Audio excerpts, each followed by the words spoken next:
You can work with some of them, and you can go different places with some of them, but you move next to them, and then they finish with you. Tonight on 48 Hours. We're not racist. The judge's order, desegregate now or else. No! I don't think the people in this city are going to stand for it. The homeowners answer, no way. We fight all the way! Who are they to choose who lives where? Let's sit down and talk. What talk? A landmark battle over race, money, and maybe the future of America's neighborhoods. They put them in new housing, and after 2 or 3 years, it looks like the ghetto. Take that one going! What we believe here is heroin. It's 21 bags. Blacks, Italians, Portuguese, right now we're together because we gave it a chance. 2 days and 2 nights, not on my street.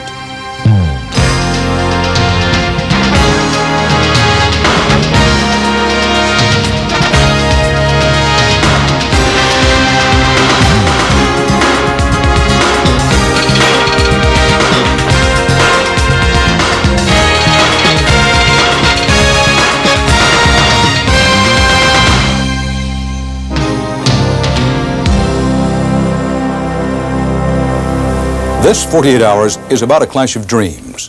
There is the dream of a home earned by years of hard work, where children go to good schools, where the family feels safe and secure. And then there's the other American dream, the dream of equal opportunity, the dream Martin Luther King Jr. spoke of, the dream of all Americans living together in peace and harmony. This month, those dreams clashed in the New York City suburb of Yonkers, the harsh echo still resounding across the nation as people in other cities and towns wonder, could it happen here? We are the hardworking, we are the bill-paying, we are the tax-paying, and yes, we are the law-abiding backbone of American society.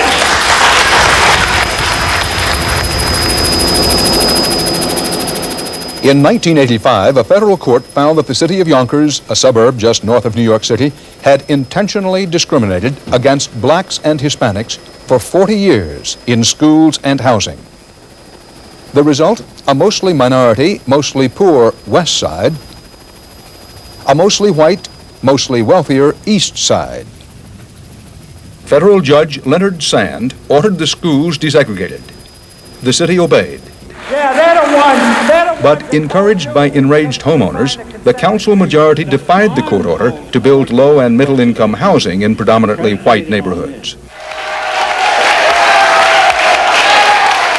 On the Friday night before our 48 hours began, the Yonkers City Council faced a life or death vote for the city, whether or not to finally obey the judge. 2 months earlier, he had ordered the city to pay increasing fines for each day of defiance. Today, Yonkers had incurred its first $1 million fine, with $1 million a day to follow, forcing the layoffs of 447 city workers, 1/4 of the workforce. The city would be bankrupt in a matter of weeks if the defiance continued.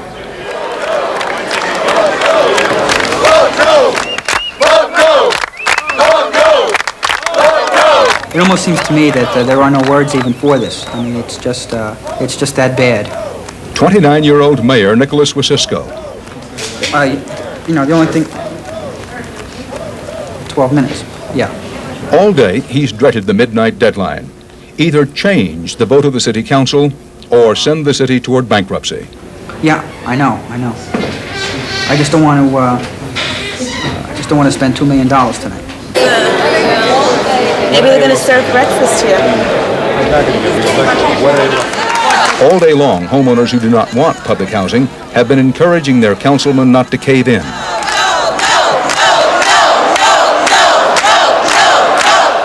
The mayor needs to change just one vote. Councilman Nicholas Longo had voted no. Tonight, the mayor hopes he will vote yes.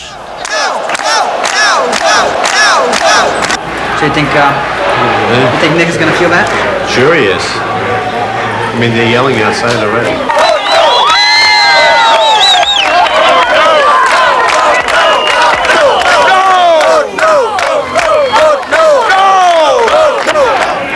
Oh, yeah, it's And that is an instruction it's right gonna now. blow them right apart, I can tell you that right now. Give me the police commissioner. Yeah.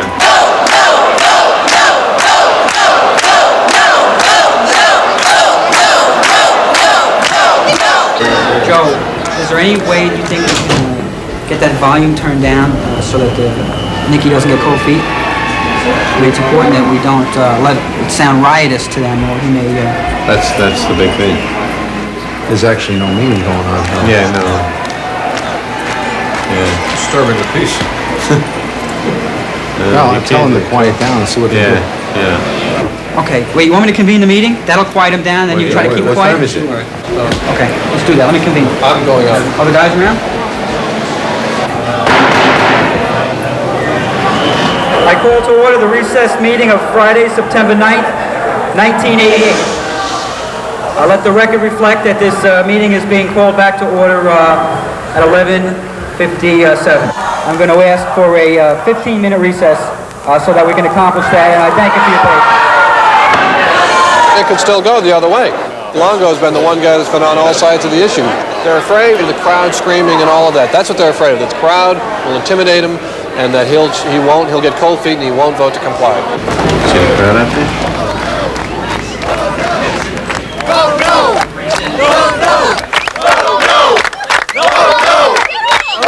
I don't believe that this is happening in Yonkers after all we've gone through.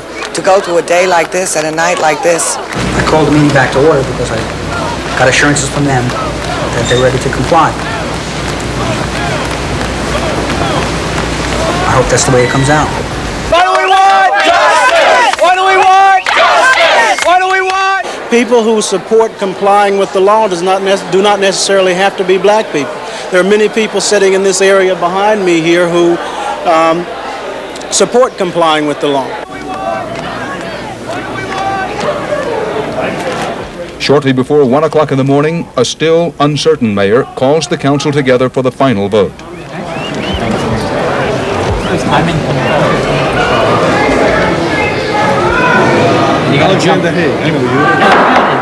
I'll call this recess meeting back to order. Thank everybody for their patience, but I want to remind everybody this is the most important council meeting I think the city of Yonkers has ever had, and I'm going to demand that everyone in the audience be respectful and allow the councilman to conduct business, and I'm going to direct the police commissioner to ensure that. You're always threatening me. Mr. Longo, would you like to talk on the item? Before the vote, Nick Longo makes a speech. This is not a very pleasant time for anyone who serves in government. Ladies and gentlemen, please. For anyone who serves in government in the city of Yonkers. For anybody who lives in the city. The crowd fears immediately that he is switching sides and will vote aye. It would seem that we have no alternative at this point but to adopt the ordinance as is and to continue. It is not adopted. It was a better place before you stinking bastard.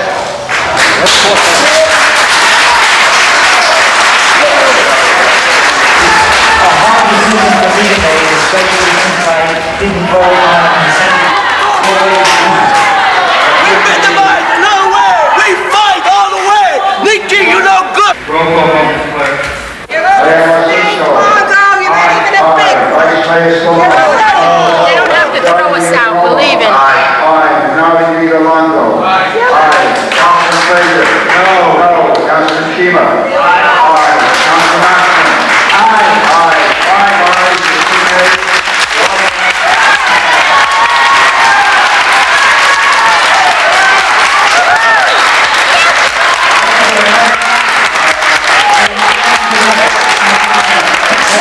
You piece of garbage! It ain't over, Mickey! That's twice, you piece of garbage, Longo! Do it again, Nicky! You're gonna have to face us tomorrow, Longo! It ain't over, Longo! It ain't over! Nick, you are done, okay? It's a sellout. We've been raped, and we're gonna be forced to pay for it. You don't even have a gun! They won, and they're still fighting. They won, and they don't even know how to appreciate it. I am not intimidated by a situation like this. I'm aware of the Constitution of the United States of America, and the Constitution will prevail. I never thought it would get this bad, to tell you the truth. Certainly there is a component of racism to this on the part of some people. But I think if we looked within ourselves, we all have our own prejudices and our own imperfections. And the people of Yonkers are no different. Hey, here comes that dirty mayor!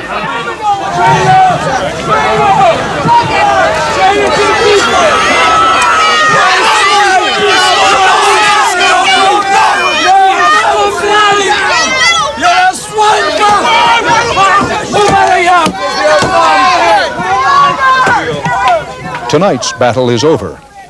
Tomorrow, the war continues.